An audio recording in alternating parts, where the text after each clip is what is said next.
വഖഫ് ഭേദഗതി ബിൽ ഇതിനോടകം പാസ്സായി കഴിഞ്ഞു. ഇനി എന്താണ് സംഭവിക്കാൻ പോകുന്നത് അത് വളരെ വ്യക്തമായി ഒരു മാധ്യമ പ്രവർത്തകന്റെ വാക്കിലൂടെ നമുക്ക് ശ്രമിക്കാം. ഇനി ഒരു പള്ളിയും പൊളിക്കാൻ നിങ്ങൾക്ക് ഒരു രഥയാത്രയും നടത്തേണ്ടതില്ല. നിങ്ങൾക്കിനി ഒരു മസ്ജിദിന്റെയും ക്ലെയിം ഉന്നയിക്കാൻ ശിവലിംഗം തപ്പി പോകേണ്ടതില്ല. നിങ്ങൾക്ക് നിങ്ങൾ പറയുന്ന ഒരു കളക്ടർ, ഒരു ഡെപ്യൂട്ടി കളക്ടർ ആ സ്ഥലത്തുണ്ടെങ്കിൽ അയാൾക്ക് തീരുമാനിക്കാം ഇത് പ്രോപ്പർട്ടി വഖഫാണോ അല്ലയോ എന്ന് തീരുമാനിക്കുന്ന അവസ്ഥയിലേക്ക് കാര്യങ്ങൾ കൊണ്ടെത്തിച്ചിരിക്കുന്നു. അത്രമേൽ ദുർബലമാക്കിയിരിക്കുന്നു വഖഫിന്റെ ട്രിബ്യൂണലിനെ. ബില്ല് കൊണ്ടുവന്നറിയാമോ സുജിയ? ഞാൻ പറയാം. ഇന്ന് അഖിലേഷ് യാദവ് പറഞ്ഞിട്ടുണ്ട് 1000 പേരെ കാണാനില്ല. എവിടെ കാണാനില്ലാത്തത്? ഉത്തർപ്രദേശിലെ കുംഭമേളയിൽ 1000 പേരുടെ ലിസ്റ്റ് എവിടെ? കുടുംബാംഗങ്ങൾ ചോദിച്ചുകൊണ്ടിരിക്കുക.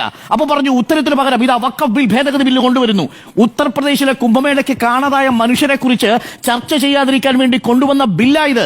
ആദ്യം ആ ബില്ല് കൊണ്ടുപോവാ. ചൈന ഇന്ത്യയുടെ അതിർത്തിയിൽ കടന്നു കയറുമ്പോൾ ആ പ്രദേശങ്ങൾ എത്ര കവർന്നെടുത്തു?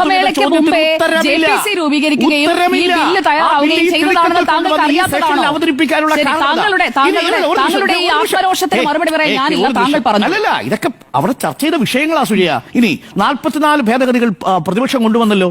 എത്ര അംഗീകരിച്ചു? JPC ജഗദംബിക പാൽ പറയൂ. 44 ഭേദഗതികൾ. ആകെ എത്ര ഭേദഗതികൾ അംഗീകരിച്ചത്? 14 ഭേദഗതികൾ. 14 ഭേദഗതികളും കൊണ്ടുവന്നത് ആരാ സുജയ? ഭരണപക്ഷം. പ്രതിപക്ഷം കൊണ്ടുവന്ന 44 ഒരെണ്ണം അംഗീകരിച്ചു സുജയ. ഈസ് ഇറ്റ് ഡെമോക്രാറ്റിക് വേ? ഇത് ജനാധിപത്യ രീതിയാണോ? വോട്ടിലിട്ടാണ് അതൊക്കെ തീരുമാനിക്കുന്നത്. വോട്ടിലിട്ട് തീരുമാനിക്കും.